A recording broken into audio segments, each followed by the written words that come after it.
let's hit it.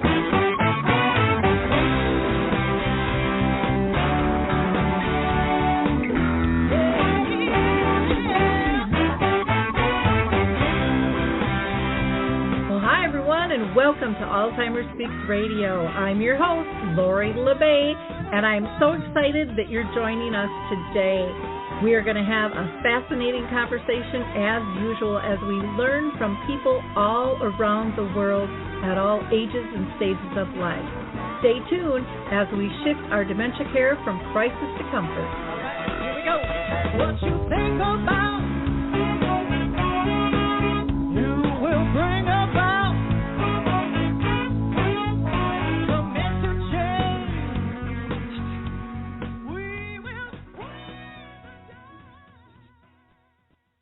Well, hi, everyone, and welcome back to Alzheimer Speaks Radio. I'm your host, Laura LeBay, and today we're going to be having a wonderful conversation with the Dementia Whisperer.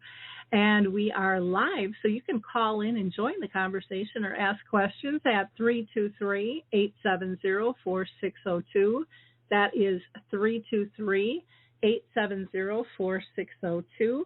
In the meantime, if you enjoyed that opening music, the song is called Clarion Call, and it's by the Mark Arneson Band featuring Maya Dore, and you can download that on any of your favorite music platforms.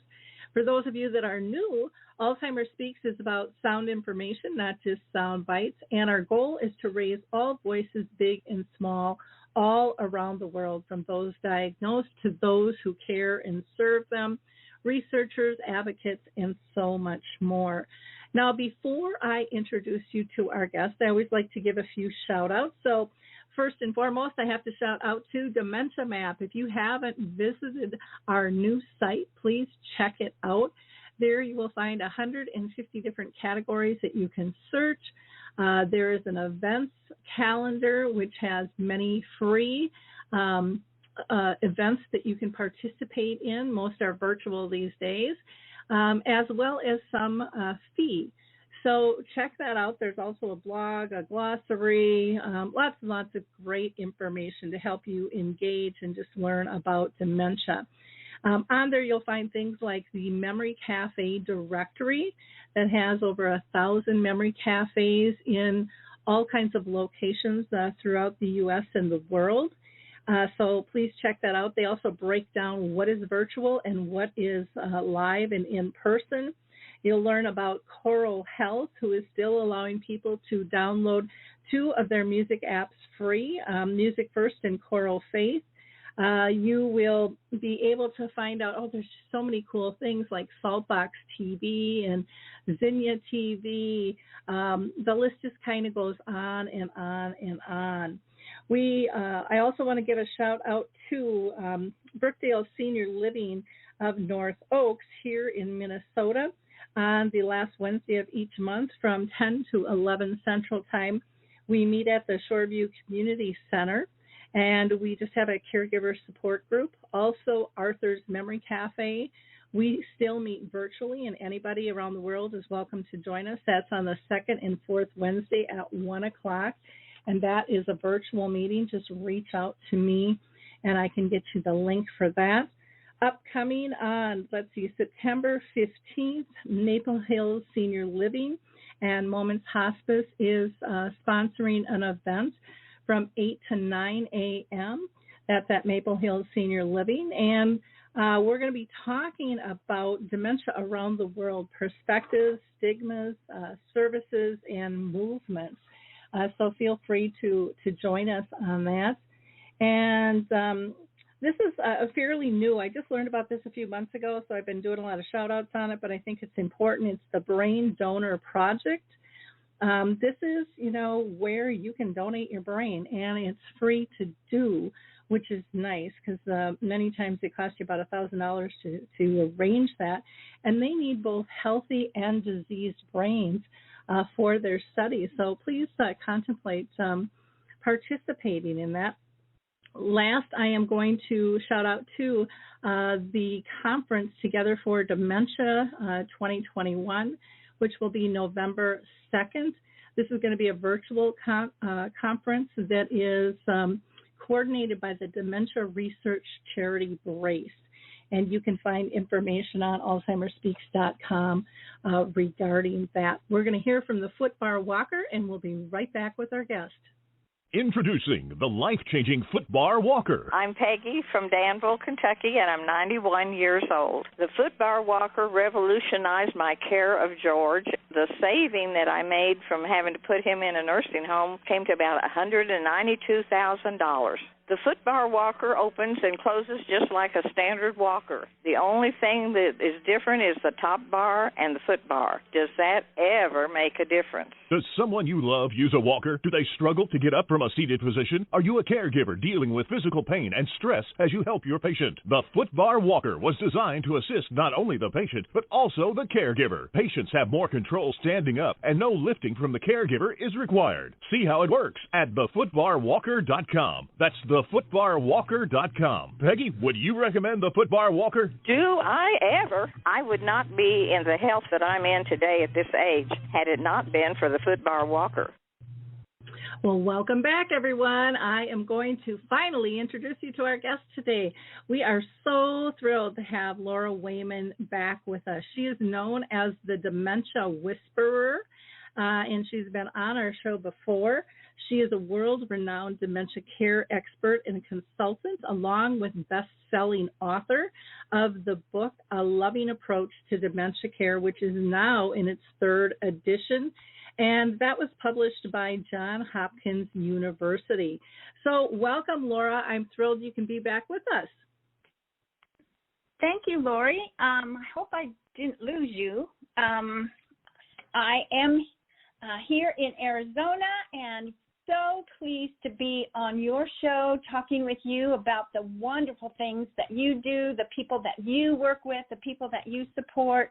It's so important that we pay attention to this silent pandemic of any cause of dementia. So thank you so much for allowing me to be here today.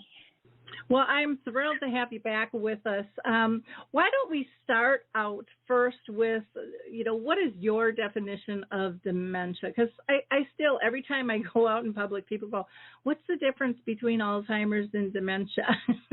And so there's still a lot of confusion out there for people. So why don't you clear that up for us to start with? Okay, so I'd like to give my 30-second dementia elevator speech. So when somebody asks me that question, what's the difference between Alzheimer's and dementia, you need to understand what the word dementia means, because dementia is not a disease, it's not an illness, it's not even a diagnosis.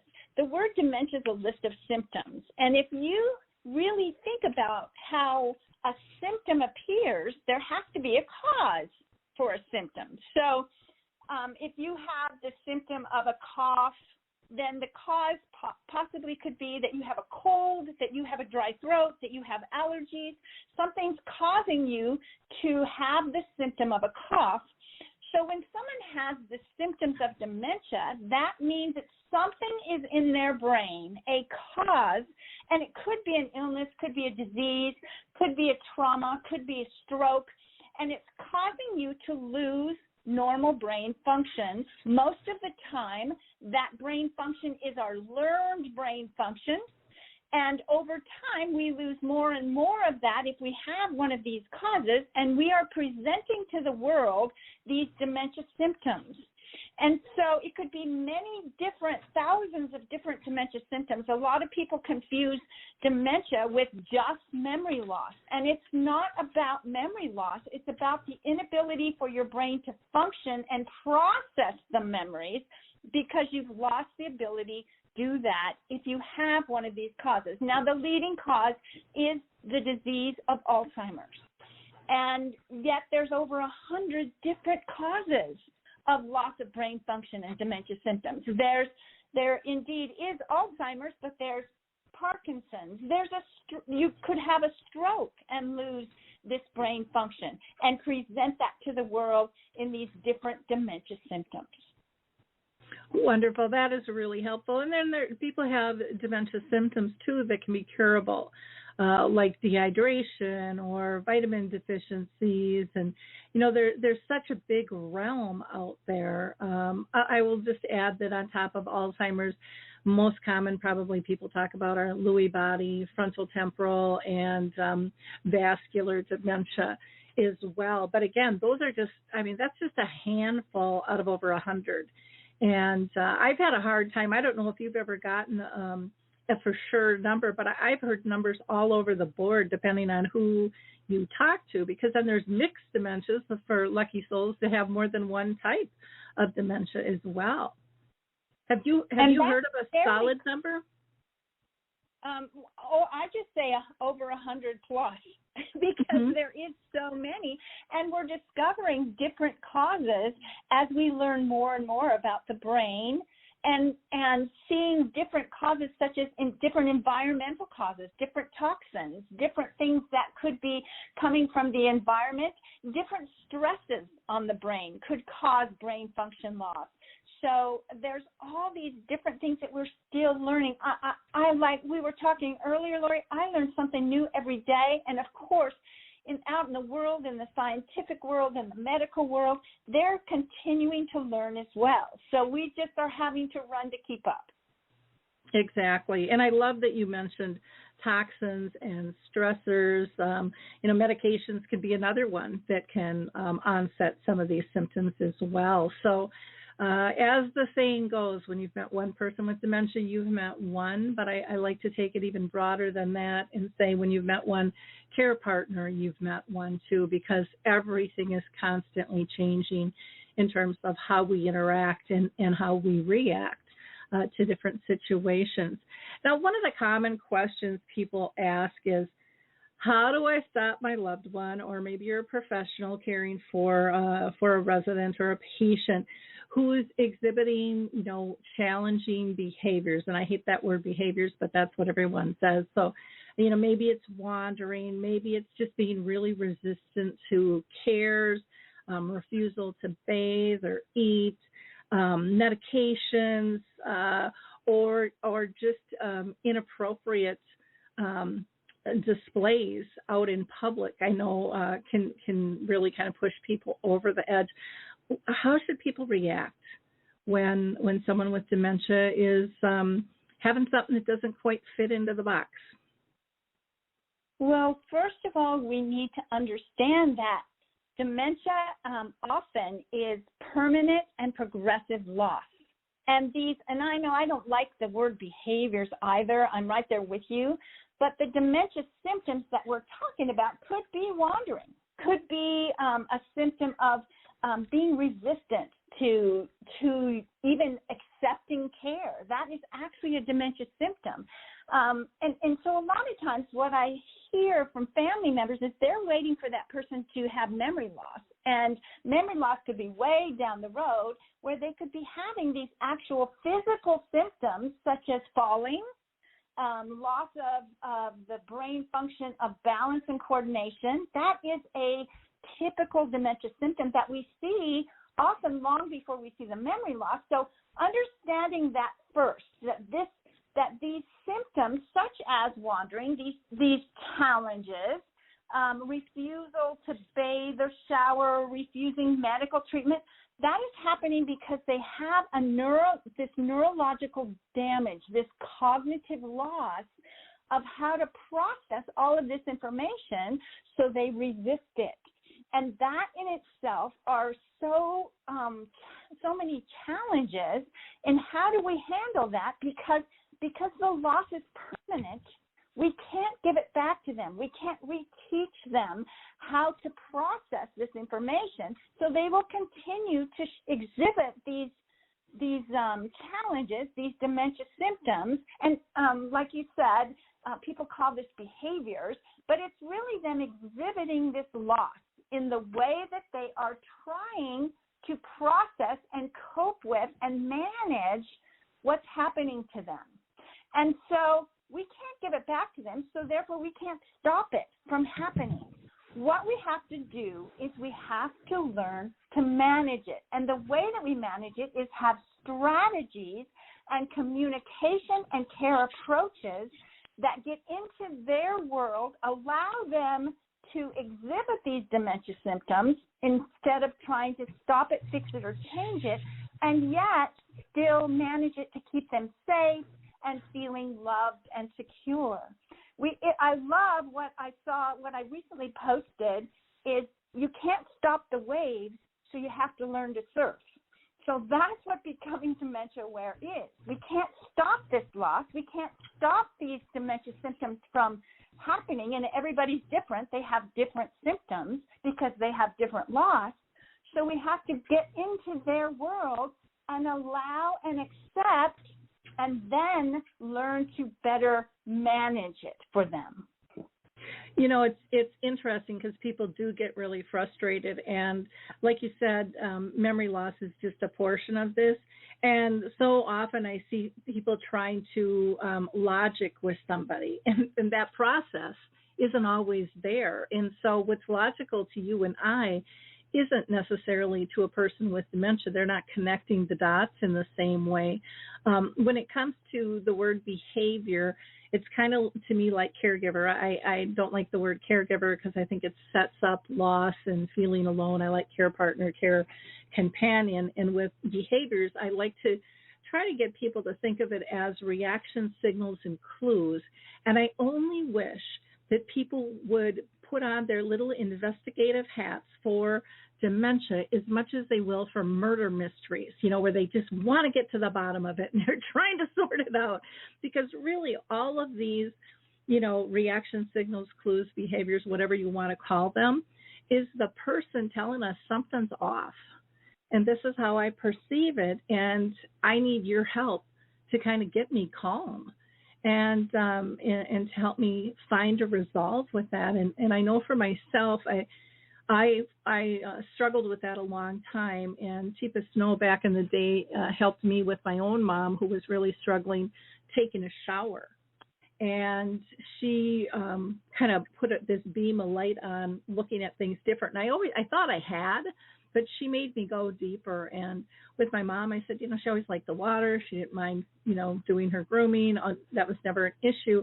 And now I said she acts like the water hurts her. And Teepa just looked at me and smiled. She says, it does. And I said, what? Absolutely.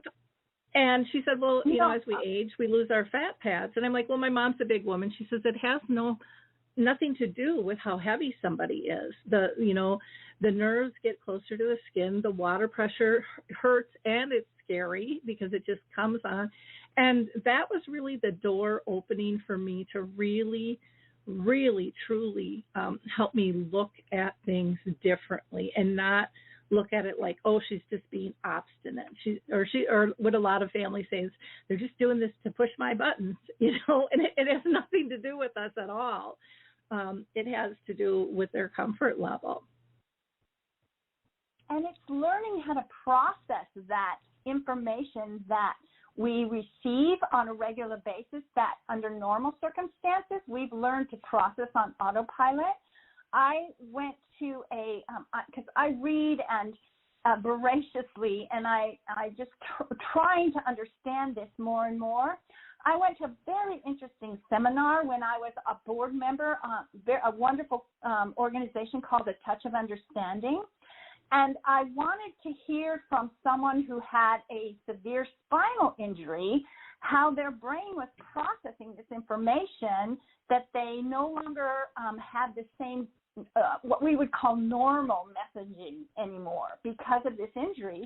This particular gentleman was talking about the fact that his brain connection with the nerves was still there, but it was very mixed up. His brain was chattering information because it couldn't get the real information any longer from the neural pathways.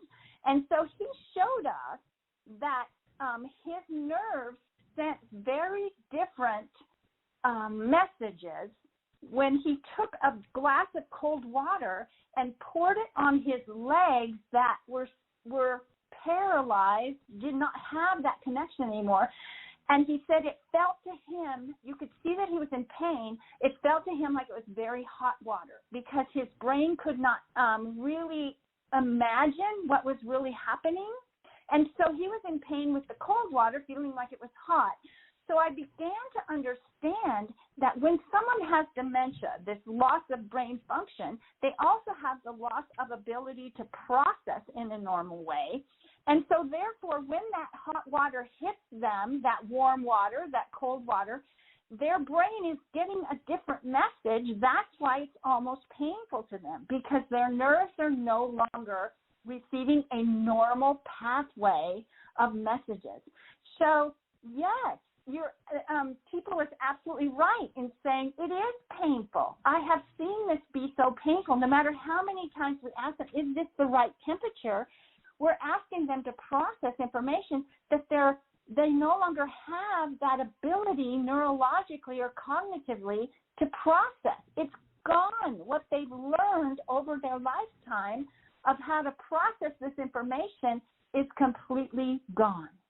Yeah. Well, and I loved your phrase of care approaches, and I'll use the example of the shower again.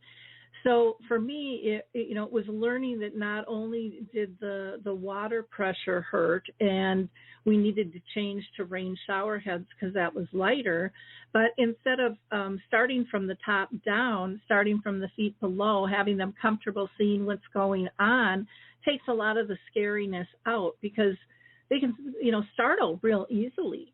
And none of us feel comfortable when we're startled. We yell out, and then it depends on, our reaction to that yell, or their reaction can compound things instead of calming things down when we don't understand. Like, just knock it off. It's just a shower. Come on. If they hear that tone of voice, they can still take all of those things in, and they can hear the emotion that we're projecting upon them. And then, just kind of like other times when they might be in a totally fine mood, and then they mirror our attitude, and then we yell at them for having the issue when they were fine before we walked into the room. They were just mirroring stuff back. So it's really about, I think, us as care partners slowing down and, like you said, looking at different care approaches as to what can we do, because, even like with the shower thing, that was really a pretty simple fix,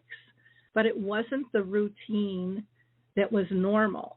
And so many people get stuck in their routines, I think. And Harry Urban, who lives with dementia, said something so profound one time on our dementia chats. He said, Lori, routines are great, but what care partners have to remember is whose routine is it? Because if we don't understand the routine, it's not going to work. You have to work with our routine and what makes us feel comfortable. And sometimes we're just not willing to bend the rules, and then we make a tough day for everybody, versus if we would, maybe put it aside, come back to it, do that care approach a little bit different. We could do it later in a different fashion when we're in a different space. Do you see that too? Where would you believe care partners have to just look at things different and sometimes slow down to read some of those nonverbals, because we're so busy wanting the words, the sentences to tell us what's what? Absolutely, because we're asking that person to think. So the way that I'd like to explain this best, Lori, that helps people to understand what's happening, is when we come to this world as an infant, we come with basic brain functions. And what we have to do is learn enhancements, learn different ways and different processes on how we can utilize that basic brain function and grow in that. We learned brain function that helps us, that enhances our basic brain function. For example, an infant comes to us with vision. They can see, but they have to learn to process what they're seeing and manage it and cope with it and utilize it. And they also have to learn how what they're seeing is making them feel. Because we're all attached to this, not just this physical being, but this emotional and social being, that as we learn what we see, how does that make us feel? How does it make us feel when we can see mommy's face? How does it make us feel when we can see daddy's face? How does it make us feel when we can't see them? How does it make us feel when we see outside when it's daytime, and when we see outside when it's nighttime. All of these little tiny details that we learn to process what it is we're seeing, how it makes us feel, and how to use that information. We learn, we store, we access, we continue to process everything we're seeing in our lifetime. And we get better and better at learning what it means. Just the same thing with hearing. We come to this world with the ability to hear, but we have to learn what that means to us. Right now, our listeners are listening to my words. But if you think about it, my words don't even come across the airwaves as words. They come across as these sound waves that your brain has to process and make sense of and learn how to put together and what it means to you. And then you're going to store that and you're going to use it. And every time you think about what I'm saying later, you're going to think about how does that make you feel and how can you use that. So it's all attached, all of these tiny, minute little details of what we're hearing, how we're moving. An infant comes to this world with the ability to move, but they have to learn the learned brain function of balance and coordination and use that and get better at it so that when you as an adult stand up out of a chair, you're accessing that learned brain function that you learned as a toddler, how to balance, how to walk safely, but that's all stored and that's all accessed. And that is what we are as humans. We're using this learned brain function to just be in life. And that is exactly what is robbed from us when we have one of these causes of loss of brain function. It starts by taking away this learned brain function that we've depended on to enhance our basic brain function all of our life. And so we begin to struggle with managing all of this data that's coming at us, what we hear, what we see, how we move. And so basically the simplest way to say this is our thinker begins to be more and more broken. So we receive information, we can't think about it in a normal way, we can't process it, so we can't use it like we did before. And what a horrific thing to happen to us as individuals, this vital information that we're receiving, but we don't lose the emotions and feelings that we were born with or that are attached to that. So we experience anxiety and fear and loneliness and abandonment without even having the opportunity to figure out why we're feeling that way or to do anything about it. So what I say is our care approach begins to need to be thinking for that person as much as possible, because the more we make them think, the more anxious they're going to be. So we need to be a step ahead to give them that support. It's just kinder, and it just helps them to feel more safe. That makes a ton of sense. And I loved what you said when you were talking about, how we make them feel. I think so often that is overlooked. We're so focused on fixing what we perceive as the problem that we really don't understand how we're making someone feel. And like you said, when we make them feel more anxious, their stress goes up, their symptoms, rise with that as well, their fear, the whole 9 yards. And so it's really important for us to focus on how we're making them feel. How are we dealing with this situation so that we're not making it worse? And I think many times we accidentally can make things worse by being in such a hurry to make things better, if that makes any sense at all. Absolutely. It's so important that, and we don't mean to, as good care partners, as good care providers, we don't mean to make them anxious, but the normal way that we communicate with a healthy brain will inevitably make that person who is having this kind of cognitive loss, it will make them anxious. For example, if I ask you a simple question, Lori, you have to think of an answer. Mm-hmm. You have to process the question, and you have to think of an answer. And that's good for you with a healthy brain because it stimulates your brain to think.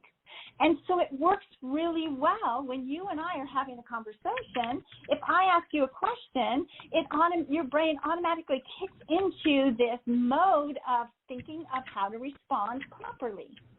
But if you have this kind of loss that so many of these causes of dementia symptoms will put upon these folks, and they will have these challenges with responding because they can't process the question in a way that they can come up comfortably with an answer, even if it's a common question that they could think about and answer in the past. What that does is it just basically puts them on the spot, causes their brain to kind of lock up, and they begin to feel anxious.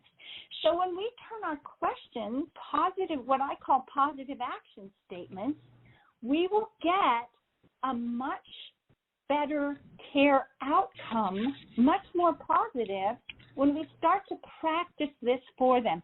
Now, a lot of times, family members say, no, that's condescending if I don't ask mom a question. And I need to provide her with dignity. But we're not going to provide her with dignity if our question is going to make her feel anxious. So instead of saying, are you hungry? Would you like some lunch? How about if you just simply change it, which is very welcoming and very warm, just change it to say, I love it when we have lunch together. I've prepared lunch. Come have lunch with me. There's nothing wrong with saying that your mom won't miss that you're asking a question because the question makes her anxious. Yep. It's okay. Yep. Well, and I think for our listeners, even to think about, going out to a restaurant and, you even just ask for, what kind of salad dressings do you have? And there's 45 of them to choose from, or what kind of pop do you have, whatever it might be. That gets overwhelming for a regular healthy brain. And for somebody with dementia, it's just full overload. So phrasing things, to one or two choices, if that is something that you feel that you still need to do, makes a huge difference as well, instead of bombarding them with so many different choices. And I think we all take for granted that, all of the choices we make during the day. But if we realized how anxious that could make somebody feel, and I always say, think of a time when you didn't fit in a group or an event or whatever, where you were just uncomfortable and just that uncomfortable feeling, and how much work that takes to be in that space.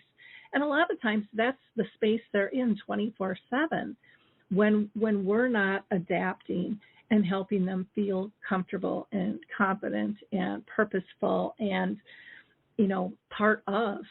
And that's exhausting. And so I think really taking that into account and understanding it's not going to be the way it once was. Like you said, this is a progressive disease. And as much as we'd all like to see that change, that's not where we're at right now. And also that behaviors can ebb and flow. I hear that a lot. I'm sure you do too. Is, well, they did it yesterday just fine.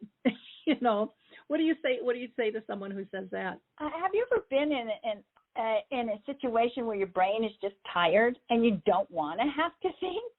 Oh, so yeah. Let's think about how difficult it is for them to process these millions of pieces of data with a broken thinker.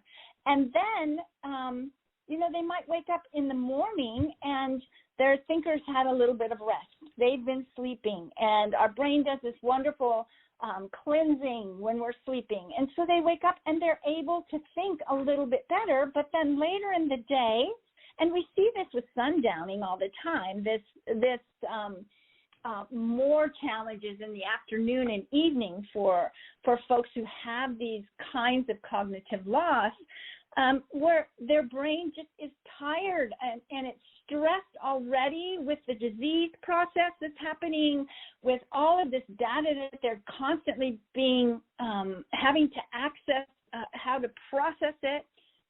You're going to see that often they don't think as well in the afternoon, but it looked like they were doing so much better in the morning because their brain wasn't as tired. Or maybe they had a doctor's appointment, which is very stimulating to the brain. That's a lot to think about, to get ready, to go, to be in front of the doctor. They're trying so hard to mask their loss in that doctor. Their brain is really working hard. And then we bring them home and we see that care provider, that care partner sees that they're having a really hard time after that much stimulation, and they're not processing as well. But then they rest, and in the morning, it looks like they got better. It's not necessarily that they got that loss back. It's that they don't have as much stress, so they can access what they still have. Mm-hmm. Good advice. Good advice. And I love your phrase of the broken thinker too. It just seems a little lighter, because this is a heavy topic, for people to understand and go with. Laura, one of the things I wanted to ask you was, how the heck did you get the name Dementia Whisperer? How did that come about? Well, I was beginning to really work with families and recognizing myself that I can't go in and stop and fix and change what's happening, but I can show them different ways to manage it that are more successful for all parties. And so I was sitting watching, and please don't anybody listening think that I am in any way comparing your loved one or your client or your resident with a animal such as a dog, but I was watching the Dog Whisperer. And at the very beginning, he says he doesn't change the dog's behavior. He goes in and he teaches the owner how to manage it. And so I thought, and so my husband turned to me and says, "That's what you do." And I went, "Oh my gosh, I'm the Dementia Whisperer," and it stuck. That's really,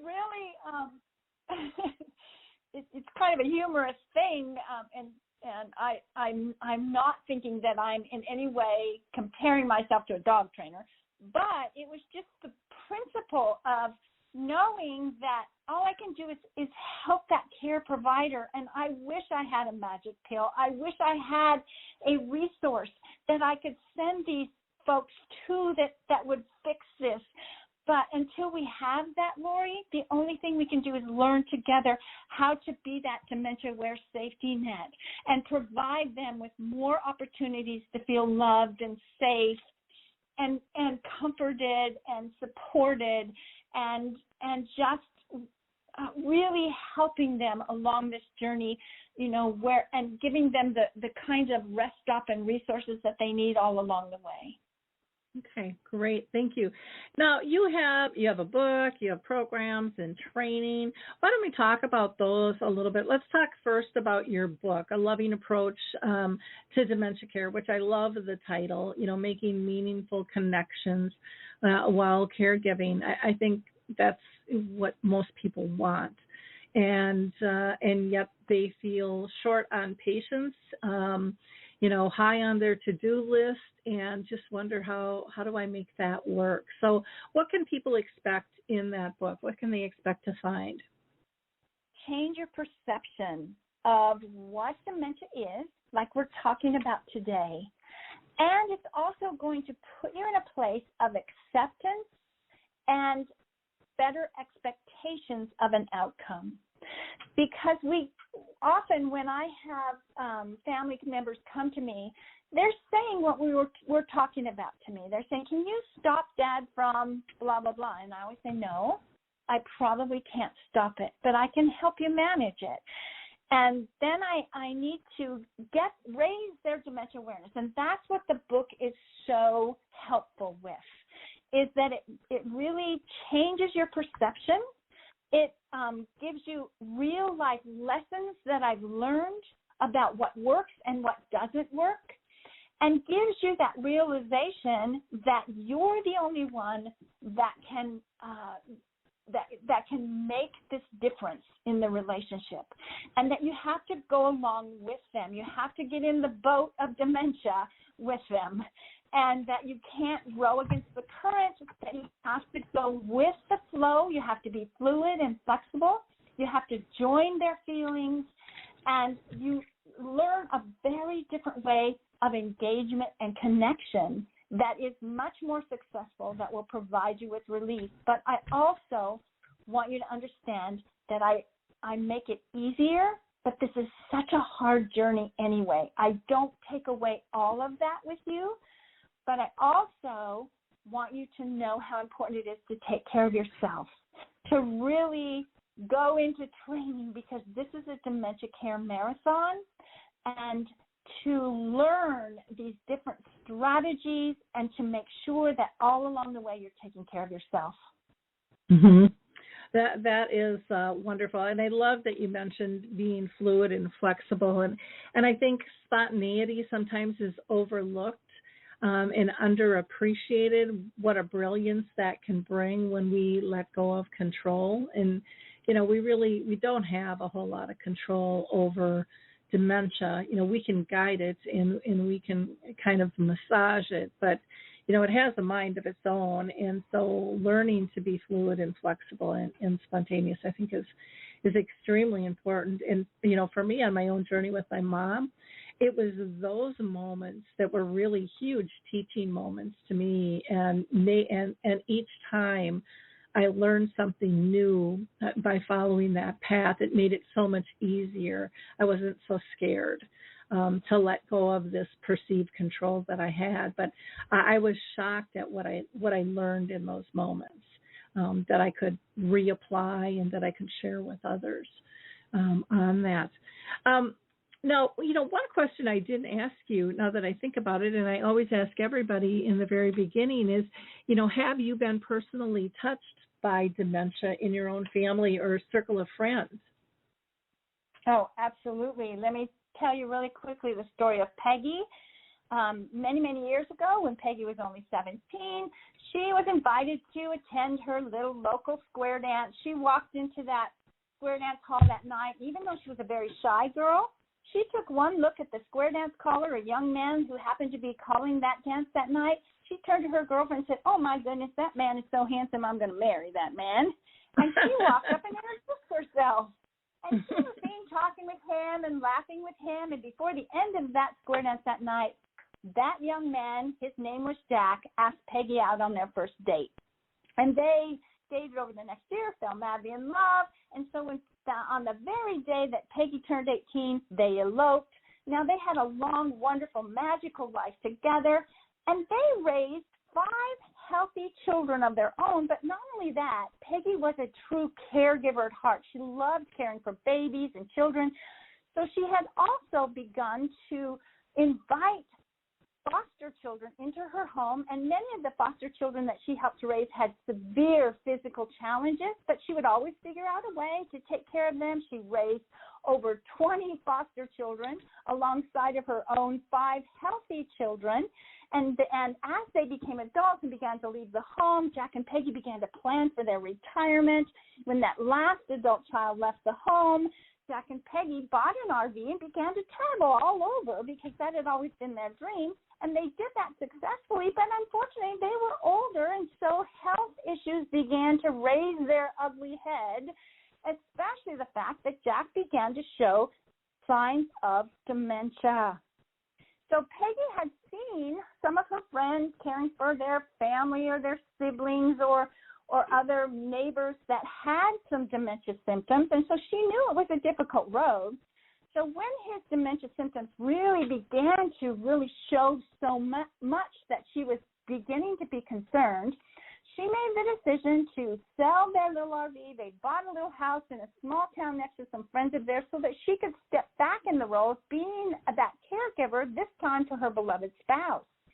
Now, she stepped into that really knowing it was going to be difficult, but she had a caregiver's heart, and at first she was doing okay. She was managing it, but she was just so frustrated because his symptoms got worse and worse. He began to wander. She had to keep her eyes on him at all times.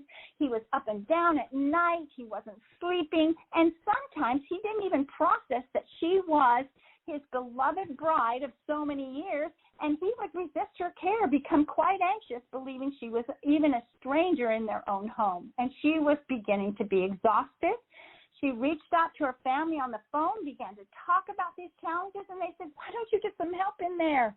And she said, there isn't much help there. I don't find very many people who really understand this, even the medical community, and there's no one here that can really help me.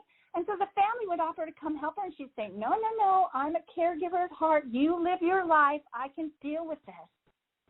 Then one night, Lori, Jack and Peggy were home alone, and she had been talking about how serious these dementia symptoms were becoming and how difficult she was, of a time she was having.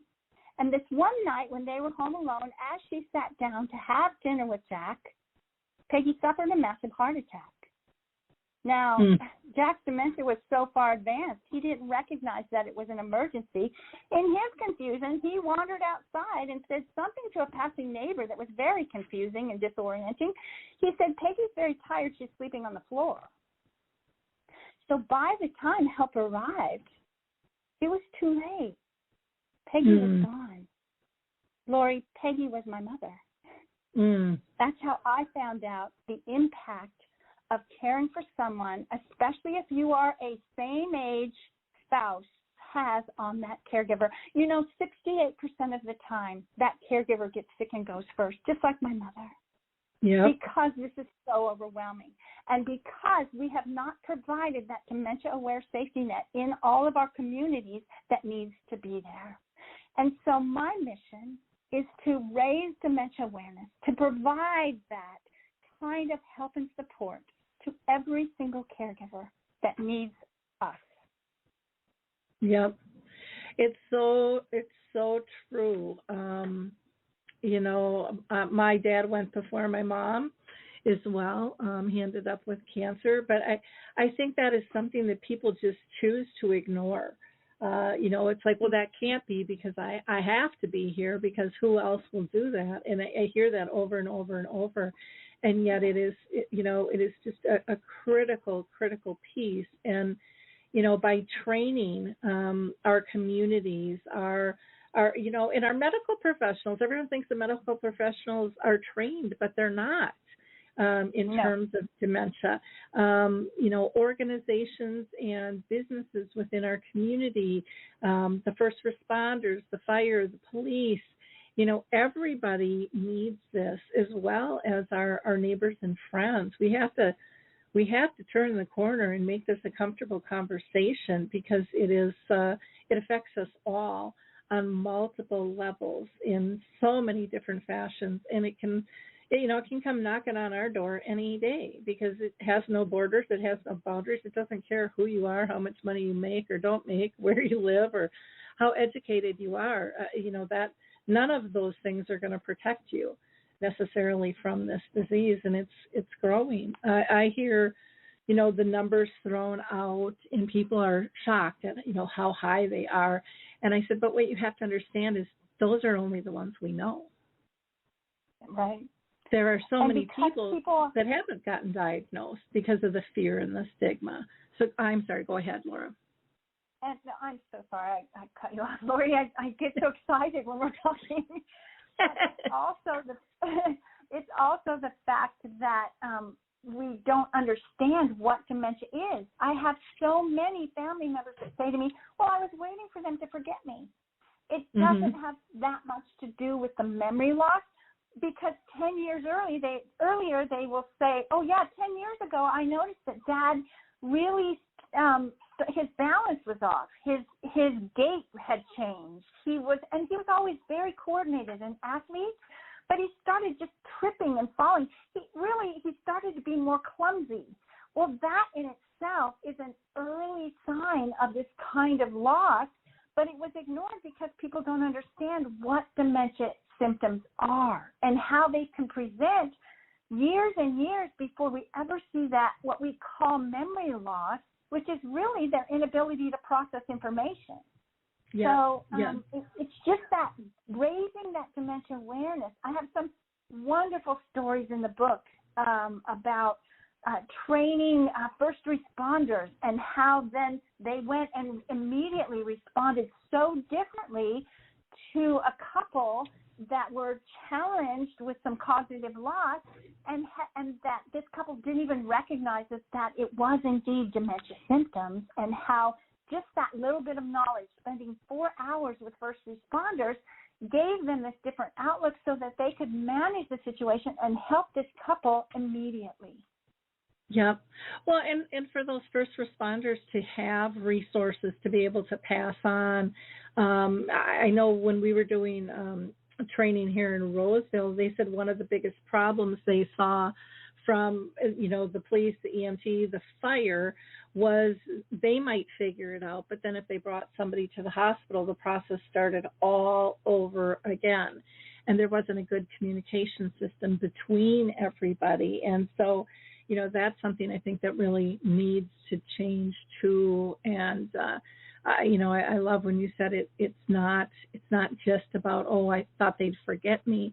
It can be math. It can be, sensitivity to sounds all of a sudden, confusion in terms of placement of things, depth perception. There's so many different facets and overlays with things. And, and a lot of times people get misdiagnosed or told it's depression or midlife crisis.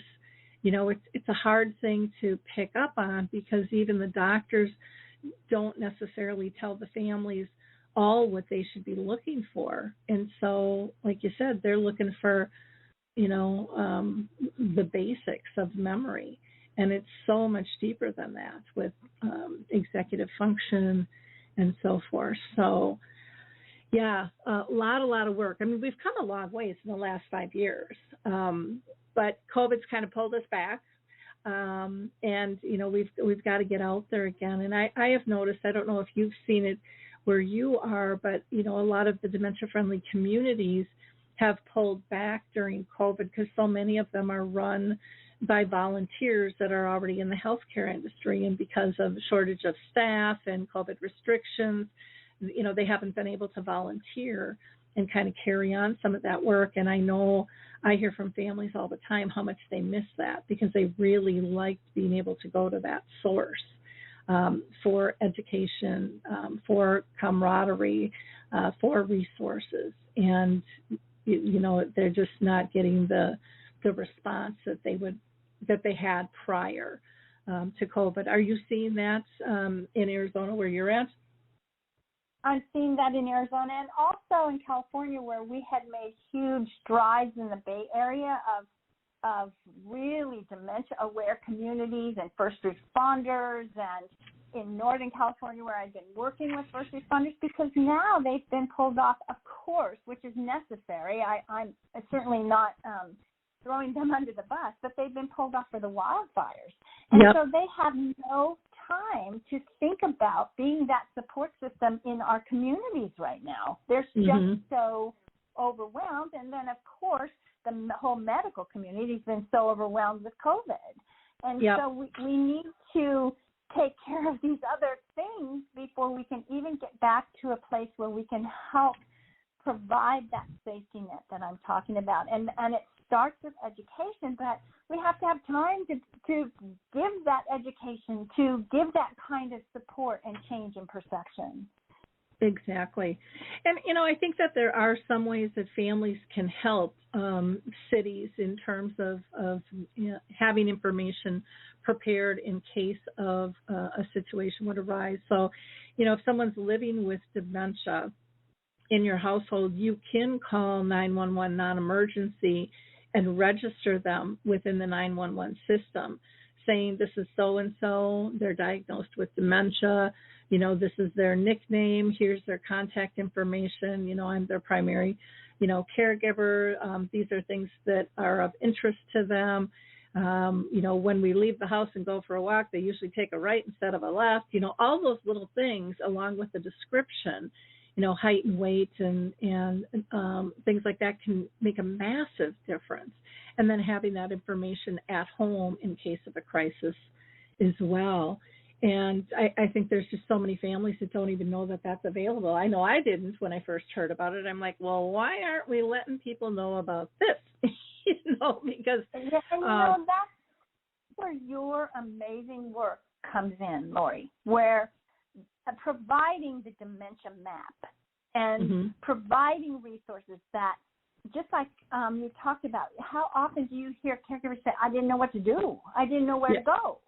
And so that's why your work with the dementia map is so important. Thank you. I will throw in one other resource here. It's called the, what's it called now? Dang it. I want to say it's the Caregiver Call Alert. No, it's Call Alert Center. And they're on Dementia Map, actually. But people can actually go in and set up a subscription where they can put in all the basic contact information and description, height, weight, color of eyes. You can post a picture of them. You can have your vehicle there. I mean, we had one person in our memory cafe that her husband had stopped driving, and I want to say 6-7 years later, one day he just picked up the keys and he left. And she never thought that was going to happen because he gave up the car all on his own. And here he was missing for hours. He ended up driving down the freeway the wrong way. The police actually turned him around and got him going. He ran out of gas. The construction workers gave him gas to keep going. There were so many different things that happened. And he just, he had social skills and, seemed like a nice elderly gentleman. And, they were just trying to get him on his way back home, but he didn't know where home was. And he was hours away from home. And so the Call Alert Center, you can, if an emergency comes upon you, you can get a hold of the police, but you can have all that basic information ready to go. You can have a buddy list in there. So it is dispersed to your friends automatically. It's blasted out onto the phones, and then the police will do, their alerts as well. But it's just one more thing that you can, be prepared for. And I think it might be like $20 a year or something. But for that peace of mind, $20, what's $20? It's a couple cups of coffee. So there's a lot of different things that people can do together to be proactive. Hoping to God you don't need it. But they do pets, they do grandkids, people traveling, in other countries, and it's a pretty cool resource. But Laura, this has just been a fascinating conversation. I appreciate where your heart is with all of this and how much you've accomplished. I would encourage people to go to Laura's site. It's laurawayman.com, and you can also email her at help@laurawayman.com.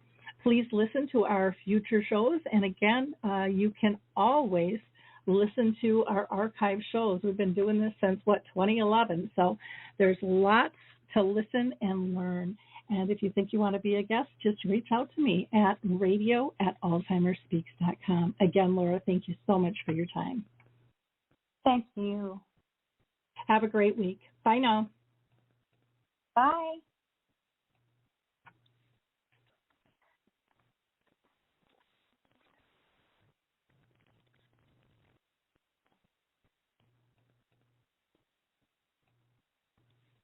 Hey everybody, Jared Sebesti here, host of Retire Repurposed. This podcast is dedicated to help people transition into fulfilling and purposeful retirements.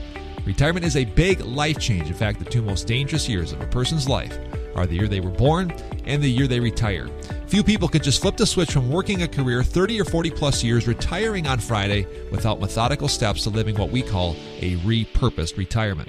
To listen now, search Retire Repurposed on your favorite podcast platform, Senior Resource, or Life Audio.